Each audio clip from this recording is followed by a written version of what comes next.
বাঁধাকপির অনেক রেসিপি তো আপনারা এর আগে খেয়েছেন। একবার এরমভাবে সয়াবিন দিয়ে বাঁধাকপি ট্রাই করে দেখবেন। বাঁধাকপি আর সয়াবিনের এই রেসিপিটি গরম গরম রুটি, পরোটা, এমনকি ভাত সবের সাথে এত অসাধারণ লাগে খেতে যে একবার তৈরি করে খেয়ে দেখলে মনে হবে রোজই এরমভাবেই একবার খেয়ে দেখি। এর স্বাদ কিন্তু ভোলার মতন নয়। আর রেসিপিটি তৈরি করতে কিন্তু খুব বেশি উপকরণেরও প্রয়োজন হয় না। ঘরে থাকা সামান্য কিছু উপকরণ দিয়েই এই রান্নাটা কিন্তু হয়ে যায়। নমস্কার বন্ধুরা, অনুশ্রী রান্নাঘরে আপনাদের সবাইকে স্বাগত। রেসিপিটি তৈরি করার জন্য আমি এখানে অর্ধেকটা পরিমাণে নিয়েছি বাঁধাকপি, এরকম ছোট ছোট করে কেটে নিয়েছি। আর নিয়েছি 1 কাপ পরিমাণে সয়াবিনগুলোকে ভালো করে একটু গরম জলে ফুটিয়ে নিয়েছিলাম। তারপর জলটাকে ঝরিয়ে নিয়েছি। একটা গ্যাস অন করে কড়া বসিয়ে নিয়েছি। তার মধ্যে দিয়ে দেব পরিমাণ মতন সর্ষের তেল। রান্নাটা কিন্তু সর্ষের তেল দিয়েই আমি করছি, আপনারা চাইলে সাদা তেলেতেও এখানে করতে পারেন। তেলটা গরম হয়ে যাওয়ার পর সেদ্ধ করে জল ছড়িয়ে নেওয়া সয়াবিনগুলোকে তেলের মধ্যে দিয়ে আমি এরকম একটু হালকা লালচে করে ভেজে নেব। সয়াবিনগুলো ভালো করে ভাজা হয়ে গেছে, একটু এরকম লাল লাল করেই আমি ভেজেছি। তারপর তেল থেকে তুলে নিলাম। আবার ওই কড়াতে দিয়ে দিলাম আর একটু পরিমাণে সর্ষের তেল। তেলটা ভালোভাবে গরম হয়ে যাওয়ার পর দিচ্ছি 1/2 চামচ পরিমাণে গোটা জিরে, একটা দিচ্ছি মাঝারি মাপের পেঁয়াজ কুচি। পেঁয়াজটাকে আমি এবার 2 মিনিট হাই ফ্লেমে ভেজে নেব। দিচ্ছি সামান্য একটুখানি হিং। ভালো করে এবার হিংটা আর পেঁয়াজটাকে একটু ভেজে নিচ্ছি। এরপর দিয়ে দিচ্ছি আদা রসুন বাটা 1 চামচ পরিমাণে। আদা রসুন বাটাটা দিয়ে ভালো করে এবার কষিয়ে নেব।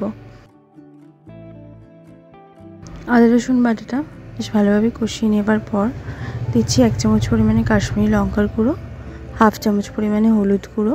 ভালো করে এবার মিশিয়ে নেব।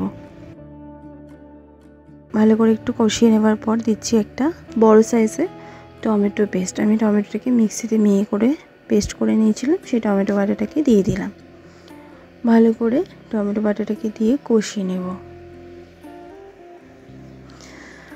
মশলাগুলোকে এবার ভালো করে আমি কষিয়ে নিচ্ছি, ফ্লেমটা মিডিয়াম টু লোতে রেখে। টমেটোটা একটু কষানো হয়ে যাওয়ার পর 1 চামচ দিলাম জিরের গুঁড়ো, 1 চামচ ধনের গুঁড়ো আর দিচ্ছি স্বাদ মতো নুন। আবারও ভালো করে সব উপকরণকে কষিয়ে নিচ্ছি। মশলা থেকে তেল কিন্তু এবার সেপারেট হতে শুরু করে দিয়েছে। এই পর্যায়ে আমি দিয়ে দিচ্ছি কেটে রাখা বাঁধাকপিগুলোকে দেওয়ার পর ভালো করে আমি মশলার সাথে কষিয়ে নেব। এই রান্নায় যদি আলু আপনারা দিতে চান তো এখানে কিন্তু আলু আপনারা দিতে পারেন। আমি এখানে আলুটা দিইনি।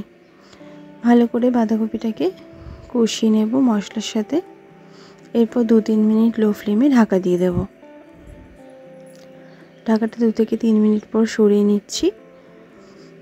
এরপর ভালো করে নাড়াচাড়া করে মিশিয়ে নেব আর দিয়ে দেব ভেজে রাখা সয়াবিন আর 1/2 চামচ পরিমাণে গরম মশলার গুঁড়ো। ভালো করে আবারও নাড়াচাড়া করে মিশিয়ে নিচ্ছি। বাঁধাকপি থেকে কিন্তু একটু জল বেরিয়েছে। ভালো করে সয়াবিনটাকে দিয়ে একটু নাড়াচাড়া করে মিশিয়ে নেবার পর 2 মিনিট লো ফ্লেমে আবারও ঢাকা দিয়ে দেব। ঢাকাটা 2 মিনিট পর সরিয়ে নিলাম। ভালো করে একটুখানি নাড়াচাড়া করে নিচ্ছি। জলটা কিন্তু বাঁধাকপির শুকিয়ে গেছে। ভালো করে কষিয়ে নেবার পর দিচ্ছি 1/2 কাপ পরিমাণে জল। এই রান্নাটা কিন্তু খুব বেশি শুকনো শুকনো আমি করব না, একটু মাখো মাখোই করব। আর দিচ্ছি 1 চামচ পরিমাণে কাসুরি মেথি। ভালো করে নাড়াচাড়া করে মিশিয়ে নেব। গ্রেভিটা কিন্তু ফুটতে শুরু করে দিয়েছে। এরপর ঢাকা দিয়ে 3-4 মিনিট মিডিয়াম ফ্লেমে রান্নাটা হতে দেব। ঢাকাটা 3-4 মিনিট পর সরিয়ে নিলাম। দিচ্ছি সামান্য একটুখানি ধনেপাতা কুচি। বাঁধাকপিটা কিন্তু ভালোভাবে সেদ্ধ হয়ে গেছে। এবারে 1 চামচ পরিমাণে দিচ্ছি ঘি। ঘিটা কিন্তু পুরোপুরি অপশনাল। ভালো করে নাড়াচাড়া করে মিশিয়ে নেব। বাঁধাকপি সয়াবিন কিন্তু বেশ ভালোভাবেই নরম হয়ে গেছে। নাড়াচাড়া করে মিশিয়ে নিলাম। দারুণ সুন্দর কিন্তু একটা গন্ধ বেরোতে শুরু করে দিয়েছে। এরকম গ্রেভি আমি রাখবো, এর থেকে শুকনো আমি করব না। ঘি ধনেপাতা দেওয়ার পর নাড়াচাড়া করে মিশিয়ে নেবার পর আমি গ্যাসের ফ্লেমটা বন্ধ করে দিয়ে ঢাকা দিয়ে 2 মিনিট স্ট্যান্ডিং টাইমে রেখে দিলাম। ঢাকাটা 2 মিনিট পর সরিয়ে নিচ্ছি। এবার আমি গরম গরম পরিবেশন করে নেব। এরমভাবে এই বাঁধাকপি সয়াবিনের রেসিপি একবার আপনারা বাড়িতে তৈরি করে খেয়ে দেখবেন। গরম গরম রুটি, ভাত, পরোটার সাথে কিন্তু অসাধারণ লাগে খেতে। আশা করছি আপনাদেরও ভালো লাগবে। ভালো লাগলে লাইক শেয়ার করতে ভুলবেন না। কমেন্ট বক্সে কমেন্ট করে জানাতে ভুলবেন না রেসিপিটি কেমন লাগলো। ভালো থাকবেন, সুস্থ থাকবেন। ধন্যবাদ।